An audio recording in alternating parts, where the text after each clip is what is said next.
ആകാശവാണി. നമസ്കാരം. പ്രാദേശിക വാർത്തകൾ വായിക്കുന്നത് അഞ്ജന പുതിയമഠം.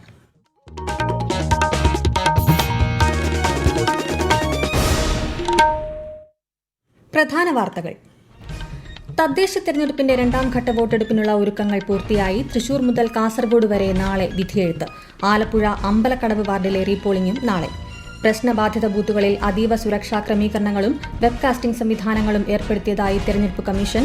വോട്ടെടുപ്പ് രാവിലെ 7 മുതൽ വൈകിട്ട് 6 മണിവരെ. രാജ്യത്തെ തെരഞ്ഞെടുപ്പ് പരിഷ്കരണം സംബന്ധിച്ച് രണ്ടാം ദിവസവും ലോക്സഭയിൽ ചർച്ച തുടരുന്നു. SIR തെരഞ്ഞെടുപ്പ് കമ്മീഷന്റെ ഭരണഘടനാപരമായ ഉത്തരവാദിത്തമെന്ന് കേന്ദ്ര ആഭ്യന്തരമന്ത്രി അമിത്ഷാ. തീവ്ര വോട്ടർ പട്ടിക പരിഷ്കരണത്തിന്റെ രണ്ടാം ഘട്ടത്തിൽ 50 കോടിയിലധികം എന്യൂമറേഷൻ ഫോമുകൾ ഡിജിറ്റൈസ് ചെയ്തതായി കേന്ദ്ര തെരഞ്ഞെടുപ്പ് കമ്മീഷൻ. രണ്ടാമത്തെ പീഡന പരാതിയിൽ രാഹുൽ മാങ്കൂട്ടത്തിൽ MLAക്ക് ഉപാധികളോടെ മുൻകൂർ ജാമ്യം അനുവദിച്ച് തിരുവനന്തപുരം പ്രിൻസിപ്പൽ ജില്ലാ സെഷൻസ് കോടതി. 30ാമത് കേരള രാജ്യാന്തര ചലച്ചിത്രമേളയ്ക്ക് മറ്റന്നാൾ തിരി തെളിയും. ഡെലിഗേറ്റ് പാസ് വിതരണം നാളെ മുതൽ. വാർത്തകൾ വിശദമായി. തദ്ദേശ തെരഞ്ഞെടുപ്പിന്റെ രണ്ടാം ഘട്ട വോട്ടെടുപ്പ് നാളെ നടക്കും. തൃശൂർ മുതൽ കാസർഗോഡ് വരെയുള്ള 7 ജില്ലകളിൽ രാവിലെ 7 മുതൽ വൈകുന്നേരം 6 മണിവരെയാണ് വോട്ടെടുപ്പ്. ഈ ജില്ലകളിലെ എല്ലാ വിദ്യാഭ്യാസ സ്ഥാപനങ്ങൾക്കും സംസ്ഥാന സർക്കാർ, അർദ്ധ സർക്കാർ ഓഫീസുകൾക്കും വാണിജ്യ സ്ഥാപനങ്ങൾക്കും അവധി നൽകിയിട്ടുണ്ട്. സ്ഥാനാർത്ഥിയുടെ മരണത്തെ തുടർന്ന് മലപ്പുറം മൂത്തേടം ഗ്രാമപഞ്ചായത്തിലെ 7ാം വാർഡായ പായിപ്പാടത്തെ തെരഞ്ഞെടുപ്പ് മാറ്റിവെച്ചിട്ടുണ്ട്. തദ്ദേശ തെരഞ്ഞെടുപ്പിന്റെ ഒന്നാം ഘട്ടത്തിൽ 70.91% പോളിംഗാണ് രേഖപ്പെടുത്തിയത്. ഇരു ഘട്ടങ്ങളിലെയും വോട്ടെണ്ണൽ ശനിയാഴ്ച നടക്കും. രണ്ടാം ഘട്ട തദ്ദേശ തെരഞ്ഞെടുപ്പിൽ ആകെ 2055 പ്രശ്നബാധിത ബൂത്തുകളാണ് ഉള്ളത്. കണ്ണൂരാണ് ഏറ്റവും കൂടുതൽ പ്രശ്നബാധിത ബൂത്തുകൾ, 1025 എണ്ണം. ഏറ്റവും കുറവ് തൃശൂരിലും 81. അതീവ സുരക്ഷാ ക്രമീകരണങ്ങളും വെബ്കാസ്റ്റിംഗ് സംവിധാനങ്ങളുമാണ് ഈ ബൂത്തുകളിൽ ഒരുക്കിയിട്ടുള്ളത്. വോട്ട് രേഖപ്പെടുത്താനെത്തുന്ന സമ്മതിദായകർ തിരിച്ചറിയൽ രേഖകൾ കയ്യിൽ കരുതണമെന്ന് സംസ്ഥാന തെരഞ്ഞെടുപ്പ് കമ്മീഷൻ. വോട്ടർ തിരിച്ചറിയൽ card, voter slip, passport, driving licence, PAN card, Aadhaar card, photo പതിച്ച SSLC സർട്ടിഫിക്കറ്റ്, ദേശസാൽകൃത ബാങ്കിൽ നിന്നും തെരഞ്ഞെടുപ്പ് തീയതിക്ക് 6 മാസത്തിന് മുൻപ് വരെ നൽകിയിട്ടുള്ള ഫോട്ടോ പതിച്ച പാസ്ബുക്ക് എന്നിവ തിരിച്ചറിയൽ രേഖയായി ഹാജരാക്കാം. ഇതിനു പുറമെ വോട്ട് ചെയ്യുന്നതിന് കേന്ദ്ര സംസ്ഥാന സർക്കാരുകൾ ജീവനക്കാർക്ക് നൽകുന്ന ഓഫീസ് ID കാർഡ് കൂടി ഉപയോഗിക്കാമെന്ന് തെരഞ്ഞെടുപ്പ് കമ്മീഷൻ അറിയിച്ചു. തദ്ദേശ തെരഞ്ഞെടുപ്പുമായി ബന്ധപ്പെട്ട് സമ്മതിദായകർ അറിഞ്ഞിരിക്കേണ്ട പ്രധാന വിവരങ്ങൾ കൂടി ആകാശവാണി വാർത്തകളിൽ ഉൾപ്പെടുത്തുകയാണ്. വോട്ടെടുപ്പിന് ഉപയോഗിക്കുന്ന ഇലക്ട്രോണിക് വോട്ടിംഗ് മെഷീനുകളെക്കുറിച്ച് മനസ്സിലാക്കാം. ബാലറ്റ് പേപ്പറുകൾക്ക് പകരം EVMകൾ എത്തിയതാണ് രാജ്യത്തെ തെരഞ്ഞെടുപ്പ് പ്രക്രിയയിലെ ഏറ്റവും വലിയ മാറ്റമെന്ന് വിശേഷിപ്പിക്കാം. തദ്ദേശ തെരഞ്ഞെടുപ്പിനായി ഉപയോഗിക്കുന്ന വോട്ടിംഗ് യന്ത്രങ്ങൾക്കും ചില പ്രത്യേകതകളുണ്ട്. ഒരു ബാലറ്റ് യൂണിറ്റിൽ പരമാവധി 15 സ്ഥാനാർത്ഥികളുടെ പേരും ചിഹ്നവുമാണ് രേഖപ്പെടുത്തുന്നത്. തദ്ദേശ തെരഞ്ഞെടുപ്പിൽ നോട്ട ഇല്ല എന്നതാണ് മറ്റൊരു പ്രത്യേകത. വോട്ട് ചെയ്യാൻ ഉദ്ദേശിക്കുന്ന സ്ഥാനാർത്ഥിയുടെ പേരിനും ചിഹ്നത്തിനും നേരെയുള്ള നീല ബട്ടൺ അമർത്തി ബീപ് ശബ്ദം കേൾക്കുന്നതോടെ കൃത്യമായി വോട്ട് രേഖപ്പെടുത്തിയെന്ന് സമ്മതിദായകന് ഉറപ്പിക്കാം. News desk, Akashvani. വോട്ടിംഗ് യന്ത്രത്തിലെ തകരാറ് മൂലം ആദ്യഘട്ടത്തിൽ പോളിംഗ് തടസ്സപ്പെട്ട ആലപ്പുഴ മണ്ണഞ്ചേരി ഗ്രാമപഞ്ചായത്ത് അമ്പലക്കടവ് വാർഡിലെ 1ാം ബൂത്തായ മണ്ണഞ്ചേരി ഗവൺമെന്റ് ഹൈസ്കൂളിൽ നാളെ റീപോളിംഗ് നടത്തും. റീപോളിംഗിൽ വോട്ട് ചെയ്യുന്നവരുടെ ഇടതു കൈയിലെ നടുവിരലിൽ മായാത്ത മഷി കൊണ്ട് അടയാളം രേഖപ്പെടുത്തും. ഇന്നലെ നടന്ന 1ാം ഘട്ടത്തിൽ 70.91% പോളിംഗാണ് രേഖപ്പെടുത്തിയത്. വയനാട് മുണ്ടക്കൈ ഉരുൾപൊട്ടൽ ദുരന്ത ബാധിതർക്ക് വോട്ടെടുപ്പ് ദിവസമായ നാളെ ചൂരൽമലയിലേക്ക് വാഹന സൌകര്യം ഏർപ്പെടുത്തി ജില്ലാ ഭരണകൂടം. 430 കുടുംബങ്ങൾക്കാണ് KSRTC ഈ സൌകര്യം ഏർപ്പെടുത്തിയിരിക്കുന്നത്. ആകാശവാണി വയനാട് ജില്ലാ പ്രതിനിധി അരുൺ വിൽസെറ്റ് തയ്യാറാക്കിയ റിപ്പോർട്ട്. കൽപ്പറ്റ, മീനങ്ങാടി, മുട്ടിൽ, കണിയാമ്പറ്റ, മൂപ്പയനാട്, അമ്പലവയൽ എന്നിവിടങ്ങളിൽ താമസിക്കുന്ന 1200-ലധികം വരുന്ന വോട്ടർമാർക്കാണ് വാഹന സൗകര്യം ഒരുക്കുന്നത്. വോട്ടെടുപ്പ് ദിവസം പോളിംഗ് ബൂത്തിലെത്തി വോട്ട് ചെയ്ത് മടങ്ങാനുള്ള യാത്രാ സൗകര്യമാണ് ഒരുക്കുന്നത്. മേപ്പാടി ഗ്രാമപഞ്ചായത്തിലെ 11ാം വാർഡാണ് ചൂരൽമല. മുണ്ടക്കൈ ചൂരൽമലയിലെ സെന്റ് സെബാസ്റ്റ്യൻ ദേവാലയ ഹാൾ, മദ്രസ ഹാൾ എന്നിവിടങ്ങളിലായാണ് ബൂത്തുകൾ ഒരുക്കിയിട്ടുള്ളത്. തദ്ദേശ തെരഞ്ഞെടുപ്പിന്റെ ഭാഗമായി കാസർഗോഡ് ജില്ലയിൽ സജ്ജമാക്കിയ എല്ലാ പോളിംഗ് ബൂത്തുകളിലും പ്രാഥമിക ശുശ്രൂഷ സൌകര്യങ്ങളും അധിക ക്രമീകരണങ്ങളും ഏർപ്പെടുത്തി. കൂടുതൽ വിവരങ്ങളുമായി ആകാശവാണി കാസർഗോഡ് ജില്ലാ പ്രതിനിധി P. ജഗന്നിവാസൻ. തദ്ദേശ തെരഞ്ഞെടുപ്പുമായി ബന്ധപ്പെട്ട് പ്രാഥമിക ശുശ്രൂഷ ഏർപ്പെടുത്തുന്നതിനോടൊപ്പം ഭിന്നശേഷിക്കാർക്കായി റാപ്പ് സൗകര്യവും ലൈറ്റ് തുടങ്ങിയ അസൗകര്യങ്ങൾ നിലനിൽക്കുന്നിടത്ത് പോളിംഗ് ബൂത്ത് പരിസരത്തടക്കം അധിക ക്രമീകരണങ്ങളും പൂർത്തിയാക്കിയിട്ടുണ്ട്. അഗ്നിരക്ഷാ ശമന സേനയുടെയും പോലീസ് സേനയുടെയും സേവനങ്ങളും ലഭ്യമാക്കും. പ്രശ്നബാധിത ബൂത്തുകളിൽ ജില്ലാ കളക്ടറുടെ അടക്കം പ്രത്യേക ശ്രദ്ധ എത്തിച്ചേരുന്ന വിധത്തിലുള്ള മോണിറ്ററിംഗ് സിസ്റ്റം പ്രവർത്തിക്കും.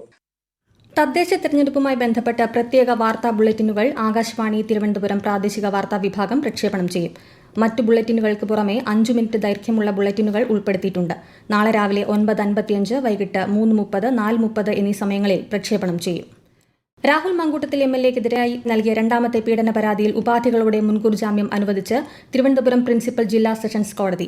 എല്ലാ തിങ്കളാഴ്ചയും അന്വേഷണ ഉദ്യോഗസ്ഥന് മുന്നിൽ ഹാജരാകണമെന്നും അന്വേഷണവുമായി സഹകരിക്കണമെന്നും കോടതി നിർദ്ദേശം നൽകിയിട്ടുണ്ട്.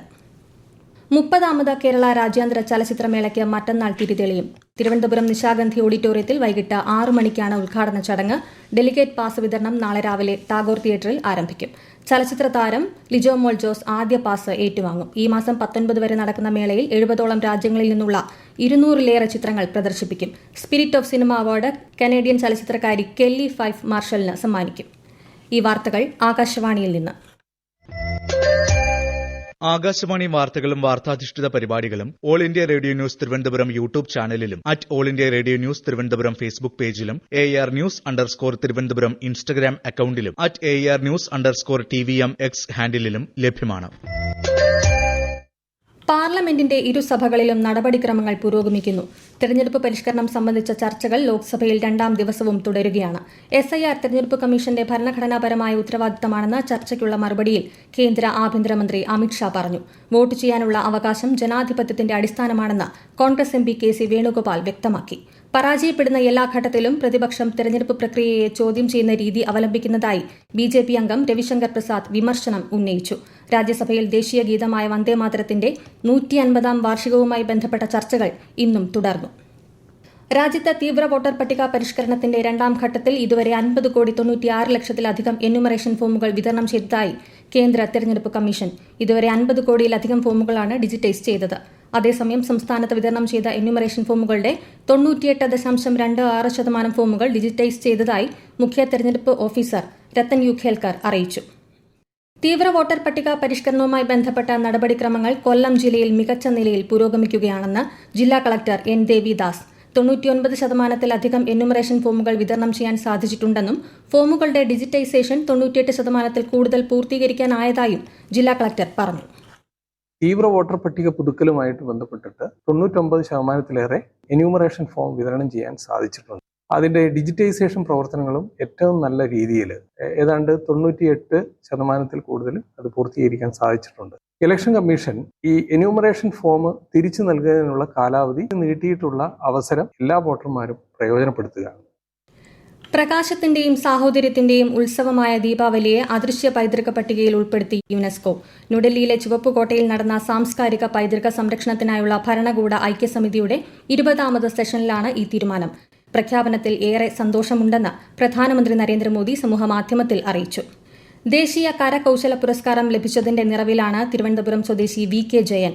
തെയ്യത്തെ ആസ്പദമാക്കിയുള്ള ശില്പത്തിന് രാഷ്ട്രപതിയിൽ നിന്ന് പുരസ്കാരം നേടാനായതിൽ ഏറെ സന്തോഷമുണ്ടെന്ന് അദ്ദേഹം ആകാശവാണി വാർത്തകളോട് പറഞ്ഞു. ഏതായാലും കേരളത്തിൽ ആദ്യമായിട്ടാണ് ടെറാക്കോട്ട ശില്പത്തിന് ഹാൻഡിക്രാഫ്റ്റ്സിന്റെ അവാർഡ് കിട്ടുന്നത്. കേരളത്തിൽ അങ്ങനെ അവാർഡുകൾ കിട്ടാറില്ല ടെറാക്കോട്ടയ്ക്ക്.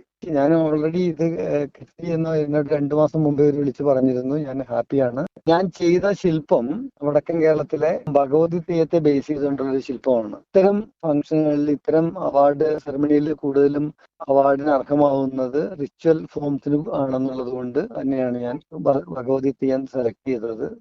തിരുവനന്തപുരം സ്വദേശികളായ B. രാധാകൃഷ്ണപിള്ള, K. സുലൈമാൻകുട്ടി എന്നിവരാണ് പുരസ്കാരം നേടിയ മറ്റ് കേരളീയർ. ഇന്ന് അന്താരാഷ്ട്ര മനുഷ്യാവകാശ ദിനം. എല്ലാവർക്കും പൊതുസേവനങ്ങളും അന്തസ്സും. മനുഷ്യാവകാശം നമ്മുടെ ദൈനംദിന ആവശ്യം എന്നതാണ് ഈ വർഷത്തെ പ്രമേയം. സംസ്ഥാന മനുഷ്യാവകാശ കമ്മീഷൻ തിരുവനന്തപുരത്ത് സംഘടിപ്പിച്ച ദിനാചരണം മന്ത്രി P. രാജീവ് ഉദ്ഘാടനം ചെയ്തു. അഭിമാനത്തോടെ ജീവിക്കാൻ ആവശ്യമായ മനുഷ്യാവകാശങ്ങൾ എല്ലാവർക്കും ഉറപ്പാക്കിയ ആദ്യ സംസ്ഥാനമാണ് കേരളമെന്ന് അദ്ദേഹം പറഞ്ഞു. ശബരിമലയിൽ ഭക്തജന തിരക്ക് വർദ്ധിക്കുന്നു. മണ്ഡലകാലത്തെ പ്രധാന ചടങ്ങായ തങ്കയങ്കി ചാർത്തിയുള്ള ദീപാരാധന ഈ മാസം 26 നടക്കും. പ്രധാന വാർത്തകൾ വീണ്ടും. തദ്ദേശ തെരഞ്ഞെടുപ്പിന്റെ 2ാം ഘട്ട വോട്ടെടുപ്പിനുള്ള ഒരുക്കങ്ങൾ പൂർത്തിയായി. തൃശൂർ മുതൽ കാസർഗോഡ് വരെ നാളെ വിധിയെഴുത്ത്. ആലപ്പുഴ അമ്പലക്കടവ് വാർഡിലെ റീപോളിംഗും നാളെ. പ്രശ്നബാധിത ബൂത്തുകളിൽ അതീവ സുരക്ഷാ ക്രമീകരണങ്ങളും വെബ്കാസ്റ്റിംഗ് സംവിധാനങ്ങളും ഏർപ്പെടുത്തിയതായി തെരഞ്ഞെടുപ്പ് കമ്മീഷൻ. വോട്ടെടുപ്പ് രാവിലെ 7 മുതൽ വൈകിട്ട് 6 മണിവരെ.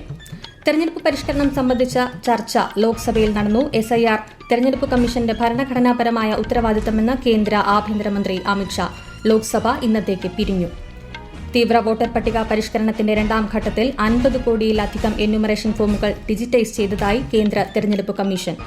2ാമത്തെ പീഡന പരാതിയിൽ രാഹുൽ മാങ്കൂട്ടത്തിൽ MLA-ക്ക് ഉപാധികളോടെ മുൻകൂർ ജാമ്യം അനുവദിച്ച് തിരുവനന്തപുരം പ്രിൻസിപ്പൽ ജില്ലാ സെഷൻസ് കോടതി. 30ാമത് കേരള രാജ്യാന്തര ചലച്ചിത്രമേളയ്ക്ക് മറ്റന്നാൾ തിരിതെളിയും. ഡെലിഗേറ്റ് പാസ് വിതരണം നാളെ മുതൽ. പ്രാദേശിക വാർത്തകൾ കഴിഞ്ഞു. അടുത്ത വാർത്താ പ്രക്ഷേപണം രാത്രി 7:25.